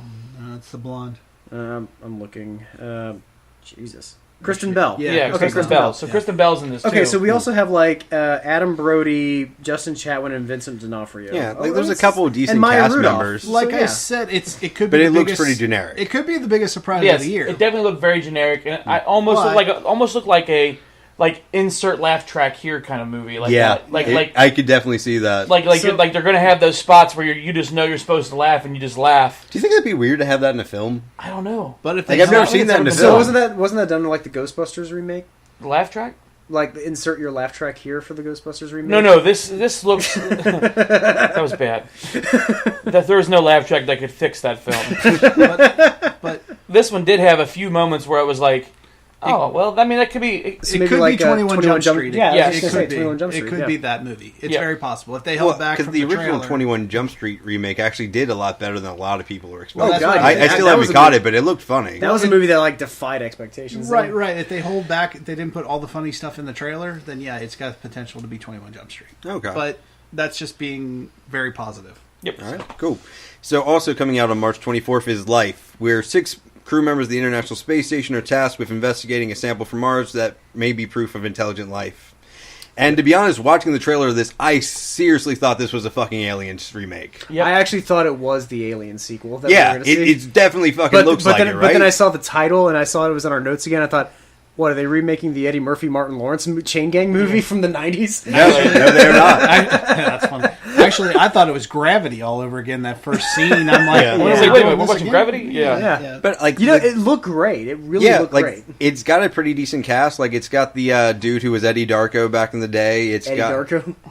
Donnie Darko. Yeah, Jake Gyllenhaal. His other cousin, Eddie. Is his cousin Eddie. Who also had that weird There's little... a National Lampoon's for you there. National Lampoon's Donnie Darko. Merry Christmas. Urinals full, shitters full. He also follows Time that portal little was trail full. thing through time. Yep. But yeah, it's the dude that played Donnie Darko back in the day, and then you also have Jake Gyllenhaal, Ryan Reynolds. Yeah, like it's got a good decent looking cast. and great visuals. I mean, Yeah, I just but hope it doesn't legit, suck it like looks like a Passengers. fucking alien film. Like Yeah. it looks like dead on. As long as it doesn't suck like Passengers did. Was It Passengers doesn't have a chest burster, it has an ass burster. As long as it's more... Did you see Passengers? No, I haven't. I did not see Passengers. Is it bad? ending. I haven't seen it yet. John, did you see it? I've only read about it, and just the shit that I read about the ending, I was like, wait, it's seriously just almost a straight up date rape film. I will say I thought it was that the live action version of WALL-E. I gotta be Wally honest. doesn't date. Wally doesn't wake someone up from hypersleep just to try to bang them. That's a weird film. I don't even want to go down that road. All right. I will say this about it, though. If it's more suspenseful than just action-packed in space, Alien, it might be decent. I'll give it that. Yeah, there's a possibility it might be... Am I going to go see it in the theaters? Probably not. Yeah, I kind of want to hear about a couple reviews before I actually go see it, because it looks good, but at the same time, it also looks like a straight up Alien remake. Yeah. Oh, I could definitely Redbox it. Yeah, I mean, I want to kind of get a little bit of feedback. Is there more substance to it than just the thing comes alive and eats them all? What's funny is that even if that's the only review, I'll still Redbox it. Yeah. I mean, the visuals are there to want to see it on the big screen, but it's unless the movie's worth your effort. Yeah, you want there be a storyline substance, not just visually appealing. Gravity wasn't the best story, but I was glad I went on that ride because it was essentially you paid to be on a roller coaster to see that movie in 3D IMAX. Right on. So, going on to something that's visually appealing, Ghost in the Shell, coming out March 31st, which is kind of an adaptation to what have already been somewhat successful anime films and series. They star cyborg counter-terrorist, Field Commander the Major, and Section 9 kind of thwarting cyber criminals and hackers and such. Major Kusanagi for you otakus out there. Yeah.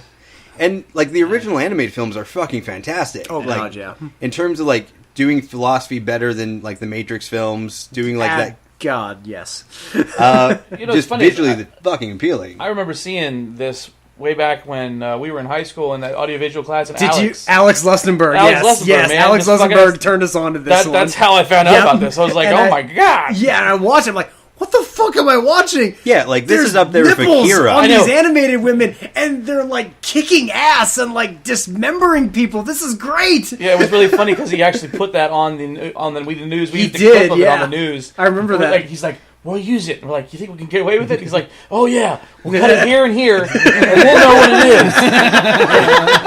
is. He knew just what to put in there to not get kicked off the air. It was pretty funny. Yeah, so... Yeah, I think both you and me have that sentimental place in our heart thanks to Alex. I will say this is definitely this could be the best arousing movie of the year. Do you think so? Yeah, her body type. What, we're just from Scarlett Johansson? Okay, the but bodysuit? if you'd seen the original movie, she's supposed to be naked. I know. Yeah, there's no bodysuit. There's no bodies. Yeah, there's no bodysuit. It's my skin is thermoptic camouflage. There's the trench coat. I'm a cyborg. I don't care. So what you're saying, your major criticism of this film so far is not enough nudity. No nipples, Yes. apparently. No nipples. Okay. No nipples, and I hope there's dismemberment. Yeah. I don't know, but my main concern with this is going to be all flash and no storyline. Because it looks really cool, but if you don't actually put in the time for a good storyline adaptation of this, it's going to be just visually appealing, but kind of shit. It's Lucy too. Yeah, exactly. And that's what I thought it was at first, and I was like, I know. until they say it's Ghost. I'm like, oh. And I thought it was oh, they made a Lucy too. Yeah. Where she actually is the machine and she's blah, blah, blah. I'm like, oh, this is pretty cool. And I was like, oh, it's Ghost in the Machine. Yeah. Ghost in the Shell. I gotta be honest, part of me's not really interested, but just visually it looks so goddamn cool. It's the first time I think they've approached anime intelligently, because if any of us have actually sat through that, eye raping that was Speed Racer. I have not. I heard it was very heavy on the epilepsy. I stand by my description perfectly. Never saw it. Yeah, it was just there's a way to do anime, and to translate it cinematically, you have to know not just the source material of Japanese animation, but you also have to know filmmaking as well. So there's a way that you have to bring your framing and your visual style and all this philosophy and everything, and you have to be a really intelligent filmmaker to do. Well, yeah, this. because I mean, especially like those classic animations really dealt with light and darkness and the contrasts, like visually, and kind of have like the more scenery and pacing kind of elements to them that we don't necessarily see with a lot of other films or a lot of other styles.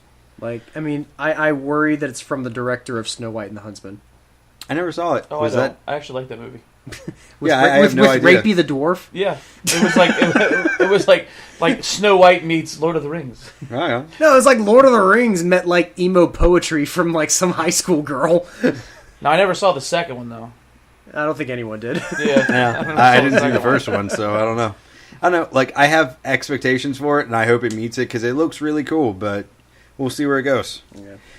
So after that, we have Going in Style out April 7th, which has Morgan Freeman, Alan Arkin, and Michael Caine playing three senior citizens' attempts to rob a bank. You know, amongst everything else that you have on this list, I'm surprised you actually threw this one on there. Oh, come on. It's Morgan Freeman and Michael Caine trying to rob a bank. So why would you not include this? Did he add to his bucket list? Maybe. No, but Nobody had to do he had to do his bank account. Yeah. It kind of looks funny. The trailer. We watched the trailer tonight. Oh, this looks way better than Chips. It's like the retirement community of The Big Short. Yeah. Kind of, yeah. I don't know, like, it's not going to be the biggest film of the year. It's definitely not. But it looks at least funny. You know, it's going to get a lot of the older generation to go see it just because of who's in it. Yeah. I mean, and they're great actors, too. It's instead of being Ocean's 12, it's Wading Pool 3. You know, it's whatever you want to call it. Cocoon the bank robbery years.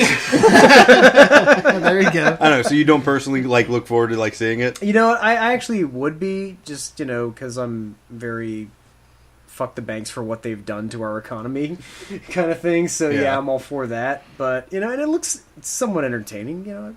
All right. Well, I guess moving on then. We'll have Colossal coming out April 7th, which I know is not going to be the most popular thing on the list either, but at the same time, it looks so fucking funny. It's Anne Hathaway controls a giant monster that terrorizes South Korea. After the scene and that... she's fucking drunk half the time.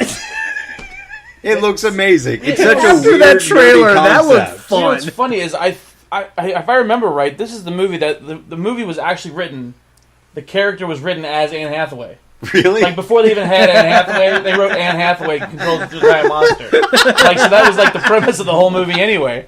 And it was They're just like, if nothing else works, get Anne Hathaway. yeah, and it does look funny. Like, it's gonna be one of those little it's not gonna be any kind of blockbuster. Oh, no. But it's gonna be one of those funny movies like It'll like be- yeah. you get drunk watching or at home or Yeah. you know, it's like, oh my god, this movie was. Oh yeah, it's gonna get word of mouth more. It's so a weirdly than, stoner comedy sort of thing. Yes, Yes. very much so. I was just thinking that. I'd like to point out that the writer and director is actually named Nacho. But still, Nacho director. Seriously, it's Nacho. Okay, Nacho. His name is Nacho. Well, the there you theory go. about this being a stoner comedy confirmed. So guys, Perfect. wait, I got it. Yes, Nacho. We'll make a movie. It'll be Anne Hathaway as a monster. Controlling a monster. Controls a monster, You know what? and I eat past the Funyuns. You know what? Their stoner trip does not equal our stoner trip to Power Rangers. True. Like, I think we've created something great with that Power Rangers. I don't know. Like, I think if this does well enough, I'd be okay seeing Colossal fight Godzilla. That's all I'm saying. You know what? Maybe Colossal added to Pacific Rim. Yeah, I'd be alright with that too. It has the potential of being a cult classic. I think I'll it give does, that, actually. But that's about the best I'll give it. All right, that's fair, man. Like, I think it looks funny, and I think it has potential. All right, so after that, we have The Fate of the Furious, which is the 8th installment of the Fast and the Furious franchise, and I can't believe they're still fucking making these. The 8th of what? 15? Is that how many they're scheduled to make now? 15 of them. Is it 15? Really? I mean, there's a lot of them. I mean, Is it just like, well, let's just make this franchise last Where forever? are the fucking Zucker brothers when we need to do a damn parody movie on something? So, Oh, no, they're doing a Star Wars parody. No, I mean, fuck the Star Wars parody. We need a goddamn Fast and Furious parody after this shit. I believe that is like it's just self-parodying at this point.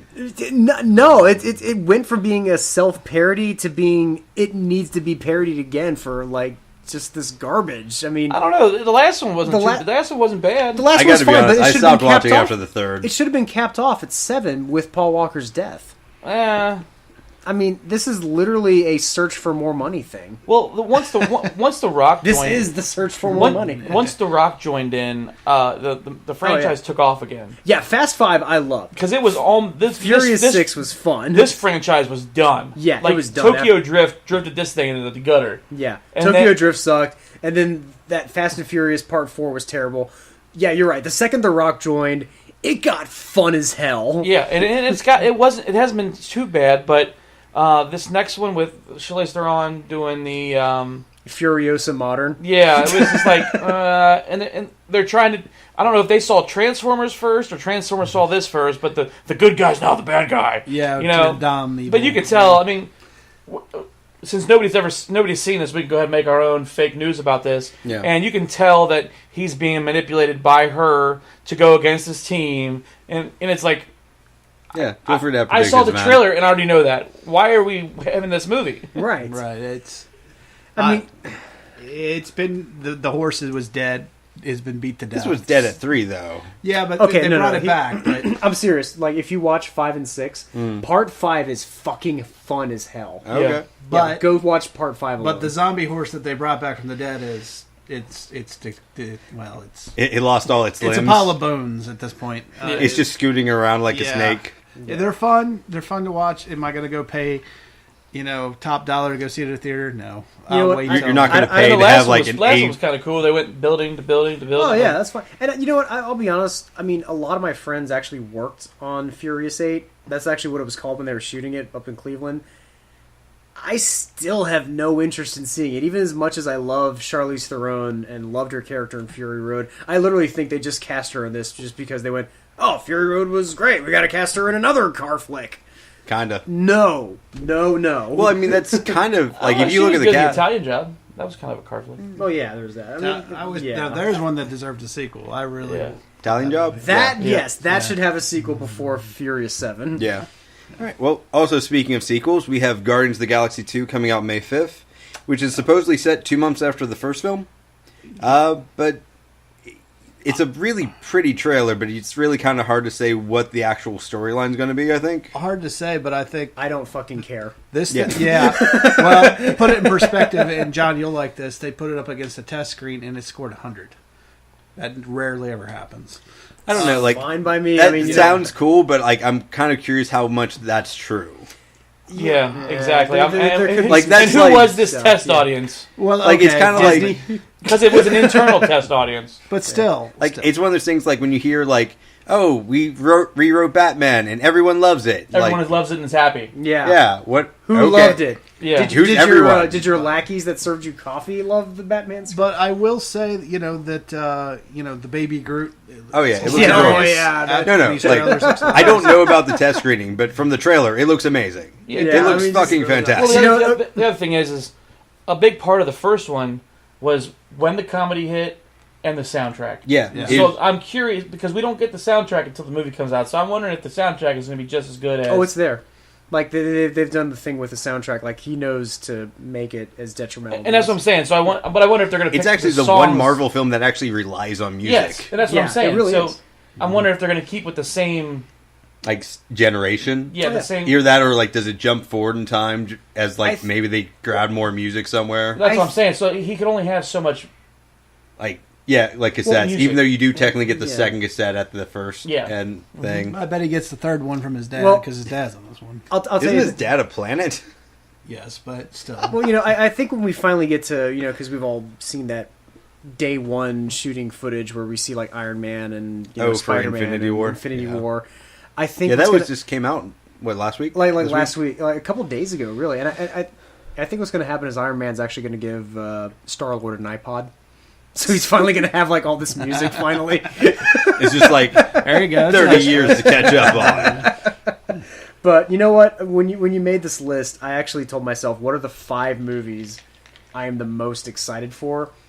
this is one of my 5. Oh, yeah. Just for the flat out fact, you've got the original writer and director. You've got, I mean, he knows what made the originals so much fun, and he's going back to those roots, and it's just, it's going to be fun. Is he going back to those roots? He's going back to his roots. I am roots.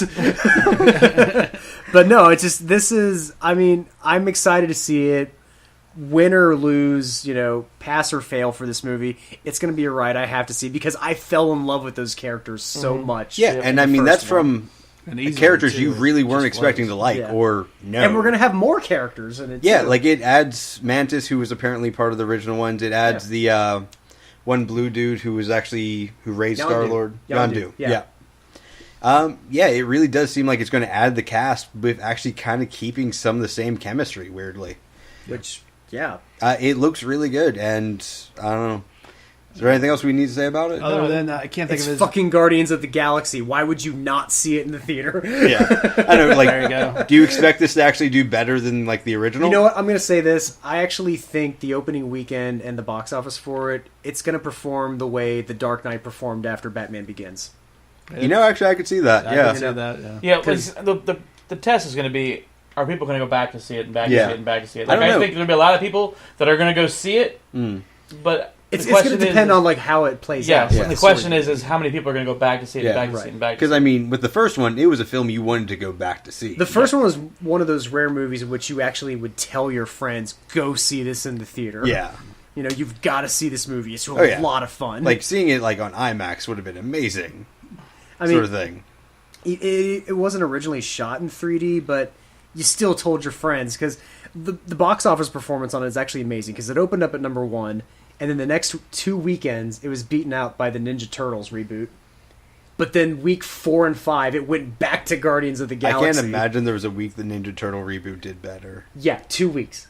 2 weeks, and then Guardians of the Galaxy came back because the fan base was so strong it didn't drop off. Well, the remake of the Turtles was so bad. Oh yeah, that proves the fan base of the Turtles remake was that bad. It kept dropping off.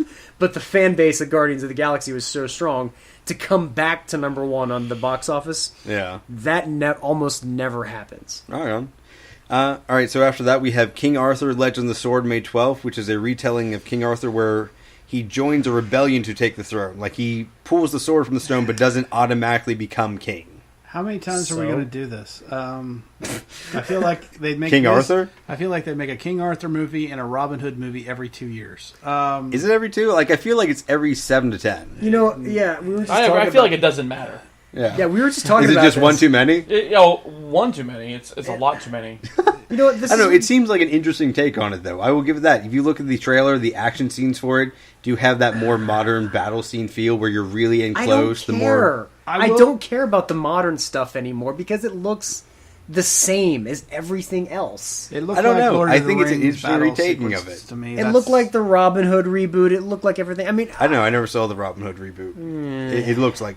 I'm assuming it was bad. It was just boring, and that's the thing, is like when you keep throwing in these action sequences like that, where it's like, oh, it's gritty, oh, it's more realistic. It's like, you realize every movie since Saving Private Ryan has tried to be the, oh, it's gritty, oh, it's realistic. Well, I don't know if it's like gritty and realistic, but that's what the trailer looked like, and I don't know. I mean, I remembered back in 2004 when they tried to reboot King Arthur again with Clive Owen, and Keira Knightley as the female warrior that just ran around in a bikini. That one. That one was not great. That to me was like, this is the modern retelling of King Arthur. It's like, yeah, it's doing the same shit it did in 2004, and that's exactly what's going to happen here. Possibly. I mean, with the 2004 one, you had like King Arthur dealing with like pagans and stuff, right? Some shit along those lines? I've had more fun with the King Arthur story when it comes to the TV show, the old TV show Merlin, than I have with the latest reboots that they've been throwing our way. That miniseries was Sam Neill. Well, with the Merlin. Also, if you've ever seen BBC's Young Merlin, that actually wasn't bad. Yeah, that's the one I'm talking about. Oh, okay. But yeah, I had more fun with that than I've had with what they've been throwing at us in the movies with it. Yeah, so, that's fair. I mean, I actually think that's my favorite rendition of like we're an hour and 37 minutes into this, and we're only in May. Yeah. Oh, dude, it took me close Parts to 3 1 to of 4. 2. I think we're gonna have to do part 1 of 2. If you want to cut this, that's fine. No, let's keep going. Because legitimately, it took me like 3 to 4 hours to actually write this. Oh my! We'll just have to pick up the pace. All right. And that's just because the internet kept going fuck out because I'm in a hotel. But anyway, Alien Covenant, May 19th. Remake of Alien. What? It's not really a remake. It's a sequel. continuation of Sequel to- Prometheus. It's the bond between Prometheus and Alien. Yeah. So, it's a Prequels. sequel to Prometheus John's / favorite sequel word. to Alien. Prequel. Prequels can be done well, but this... it's a prequel. You haven't seen All right, Prometheus. so I have not You seen haven't Prometheus. Who here has seen Prometheus? Me. You have seen it. And Have I you liked seen it. Prometheus? I have not. I actually liked it. Sorry. You like a lot of films. Yeah, from- but I really did like this. I really There's did like not a lot Prometheus. you Okay. I really did like Prometheus. Prometheus, dear God, this movie just was so up its own ass. I mean, it's literally like it said, hey, I just saw 2001. I'm going to try to be this. But I did hear Ridley Scott say this is his apology letter for everybody who was expecting an Alien movie out of Prometheus. So. Goddamn right he needs a fucking So, apology after you that. take Prometheus, and then you throw in Aliens. Well, technically, Prometheus was Alien. Okay. Yes I didn't see and no. I mean, you don't even really see, like, the alien until, like, the almost cut scene at the end. Right, because But- that's what it was leading up to. But I the thought whole- it was good, and I thought Did Prometheus become the alien? Like, did he, it do a helped him- transformation? yes, kind of. Okay, but the whole 2 hours before that was simply saying, these are the people that created man, and this is... I mean, it And almost... there was their trek to try to find who created man and everything else. I thought it was actually pretty good. God, it was... And then to come to find out that they really didn't like men and they thought they should have been exterminated, and that's why they were taking the aliens. It was a bunch of questions that went So, like, nowhere. the civilization okay, that here's the created thing. humanity was like, oh, you guys suck. The Fuck alien you. ship This experiment failed. Okay, the alien ship crashes, is rolling down, and our two brilliant scientists are running in a straight line. That was away my from favorite it. part of that movie. That is the dumbest fucking scene in a it was movie. because I said the same thing. I was like, run to the side. Run to the sides. But at that point in the movie, you're like, this is fucking great. Okay, so did you enjoy it in like an ironic sense? That Yes. It was like this. Okay, that Yes. I can get. Like so, that it's so bad. So It's like funny. the beginning of it, you're like, ooh, and then you're like, what? Okay, then- really? Okay. And the terrible old age makeup on Guy Pearce. Yes, too. yes. So I mean, but it was. I liked the movie, and it was like, and I heard they were making because originally this was Prometheus 2. It Okay. wasn't called Alien Covenant. It was Prometheus 2. But apparently Prometheus did not do well enough to get a sequel, No. technically. No. But like all through production, almost halfway through production, it was called Prometheus 2. Until they did, like, And testing like, of at the the very name. end of it, like you're watching Prometheus and you have no idea what you're watching. You're like, oh, okay. At the very end, you see the alien. You're like, holy fuck! They just connected that movie to the Alien franchise. You're like, oh my god! Like, right at the end, that makes though, I mean- makes this movie so much better. Yeah, but is that, like, the only saving grace for the film? No, Okay. no, there was other parts. Nuts. There's. There was other parts in it that were good. I Okay, really like Fassbender. Fassbender is great. I was He just going to was say good in that whole Michael movie. Fassbender is great in that movie. I'm excited to see him in this because I'm fucking excited to see Michael Fassbender in anything. Yeah. He's great. But oh god, fucking Prometheus.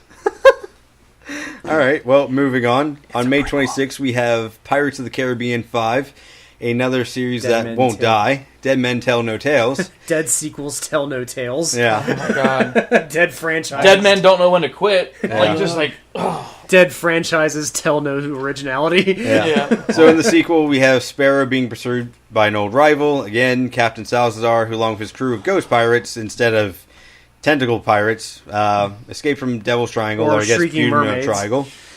Was it Shrieking Mermaids in the last one? And yeah, it was something. It was forgettable. So apparently they seek out the Trident Poseidon, which is apparently a thing in this universe. Because why the fuck not? Yeah, pretty much. Like, at this point, why wouldn't you go all out? Just fucking anything that yeah, connects the it's- sea, just add it. What else you got left? You know, come on. I don't know, but apparently they're going to do a couple more, so we'll find out. No, why? The only saving grace in this is that whatchamacallit's coming back. Yeah, what's his name? The man that needs to pay off his debts Well, for buying a castle. No. Well, you got Johnny Depp in this one. You got the guy from Lord of the Rings. Yeah. I know who you're talking about. The Orlando guy who was Bloom. the elf. Orlando Bloom. Orlando okay. Bloom's in this one, Yeah. and so is Because no one's trying to break so into his is- house now. and so is Keira Knightley.